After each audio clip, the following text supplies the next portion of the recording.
Muling nagpositibo sa red tide toxins ang mga baybayin ng Anda at Bolinao sa Pangasinan ayon sa BFAR. Yan ang balitang tinutukan live ni Jasmine Gabriel Galban. Jasmine? Chris, 24/7 na may nakabantay mula sa Agriculture Office at Market Division dito sa Magsaysay Fish Market para matiyak na safe for consumption ng lahat ng ibinibentang shellfish dito sa pamilihan. Gabi noong February 19, nang i-anunsyo ng BFAR na negatibo na sa red tide toxins ang mga baybayin ng Anda at Bolinao sa Pangasinan. Makalipas ang isang linggo, muling naglabas ng abiso ang BFAR Region 1 na positibo ulit sa red tide toxins ang sea waters ng dalawang bayan. Base sa pinakahuling resulta ng water analysis. Muli, mahigpit na ipinagbabawal ang pag-harvest, pagbenta at pagkain ng shellfish mula sa mga katubigan ng Anda at Bolinao. Sa monitoring ng BFAR, masyadong mataas ang salinity level at mababa ang dissolved oxygen level sa baybayin, kaya muli nagpositibo sa red tide toxin.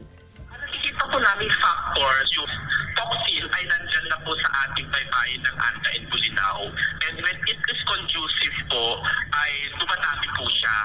And since upon observation po ng 1 week po natin dito sa Anda and Bolinao, medyo wala pong movement yung ating water bodies. Patuloy na minumonitor ng otoridad ang baybayin. Sa Dagupan City Magsaysay Fish Market, tuloy-tuloy ang pag-ikot ng otoridad para abisuhan ang mga negosyante at mamimili kaugnay sa Red Tide Advisory sa dalawang bayan sa Western Pangasinan.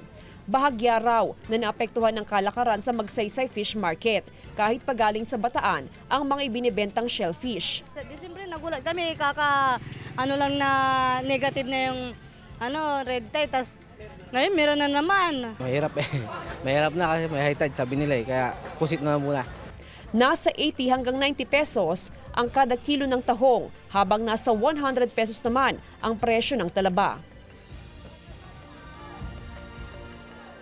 Chris, ayon sa mga negosyante, 100% ng mga ibinibentang shellfish dito sa Magsaysay Fish Market ay mula sa probinsya ng Bataan. Ayon sa mga negosyante, meron ding auxiliary invoice ang lahat ng kanilang mga inaangkat mula sa probinsya ng Bataan. Samantala, Chris, merong mga nakabantay na personnel mula sa Agriculture Office at Market Division sa lahat ng entry point dito sa Magsaysay Fish Market. Chris?